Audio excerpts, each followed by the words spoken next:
technician and also a certified professional dog trainer here at Dogwood Vet Clinic. And this is my dog Strider. And today we're going to talk about some things that you can do with your dog to provide them with some mental enrichment and stimulation on days where you might be stuck inside. We all know that a tired dog is a good dog, and it's great to take your dog on walks, throw a ball for them to chase, and do all of those things on days where you can get outside and exercise them. But it's also really important to provide them with mental stimulation and enrichment as well. So these days where we're stuck inside are great days to bring that sort of entertainment to the forefront with your dog. So today we're going to talk about using some training activities to keep your dog enriched mentally. And next week or some other time we'll talk about using puzzle toys, because that's another great way to provide enrichment. But if you have the time, like many of you do now, to work with your dog and train your dog, we're going to go over a few tricks that you can teach your dog. So some of these are fairly simple, some of them are a little bit more advanced. So depending on where you're already at with your training, you can jump in on one or two of these tricks. So Strider's favorite trick to do is a spin trick. So we're going to demonstrate that first, and then I'll show you how to actually train your dog to do this trick. So Strider, you spin, you twist. Good job. You can see that he adds his own little flair to that one with his little jump there. So this is a pretty easy one to train for most dogs. So you want to start out by getting some treats, and I like to use any kind of small training treat that comes in these little pea-sized bits are perfect. But you want it to be high value, whatever it is that you're using. So we're going to get a few of these, and I'm going to put some in each hand. And we're going to begin by just showing our dog that we have a treat, maybe give them one freebie to start with, and then grab a few more, and we're going to start to slowly lure them in a big circle. And along the way, I'm going to stop and give them a treat, or two, or three. So go slow. We're not even asking them for a full circle in the beginning. It's kind of a big, exaggerated circle where they're following the treat that's in your hand. And as you do this over and over again, your dog will start to turn in a tighter and tighter circle each time, because they'll be anticipating that movement. So I like to use both hands here, because you can eventually teach your dog one word to mean twist to the right, and another word to teach them to twist to the left. So you can use one hand for one direction and the other hand for the other way. So eventually you get these super fancy twists and turns, as we call them, or spins and twists, depending on which hand you use. So that's a great one to start out with.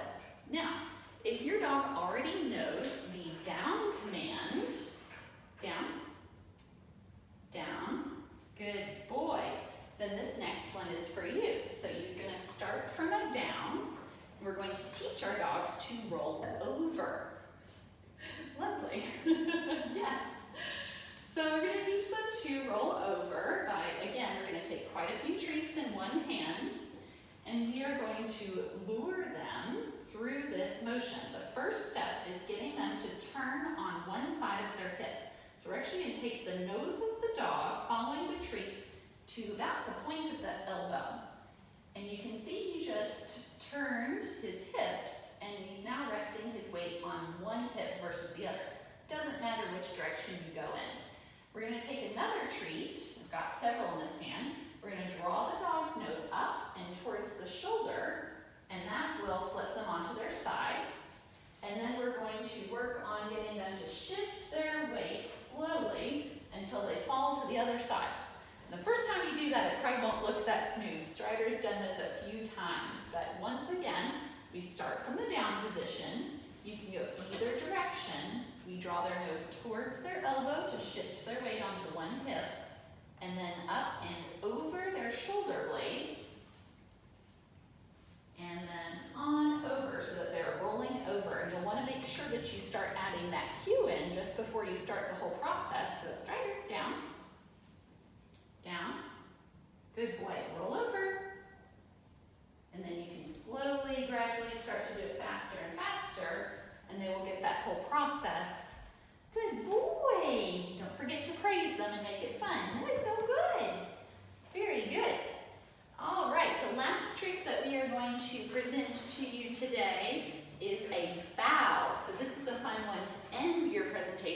So Strider, bow.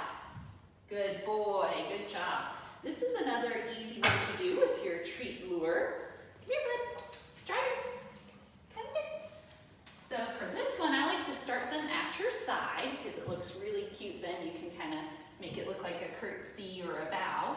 So we're going to start at the side, take your treats in your hand, and we're going to start to draw the dog's nose just between their front legs. And we're shooting for kind of giving them a treat as they start to lower their elbows especially. Good boy, yes. So if you have your clicker, you can use your clicker, or you can just tell your dog yes, or good dog, as they start to bend their elbows here. So we're capturing that movement. Good. Good job, very good. And then you'll start to add that cue in after you've done it a few times and say bow. Good job, very nice, good job. So that's just a taste of the many tricks that there are out there for you to do. And of course, if you're struggling, I want you to reach out to a dog trainer, especially one who uses positive reinforcement techniques. And just remember that if your dog seems to be getting frustrated or you feel like you're getting frustrated, back it up or move on to something else that's a little bit easier for a while, and then reward those small steps towards the end goal so that you are really keeping it positive and happy and fun, because that's the whole point of this exercise, is to keep your dog engaged mentally as well as physically. So we hope some of these tips are fun and helpful for you on your days when you're stuck inside, and we hope you have a nice day.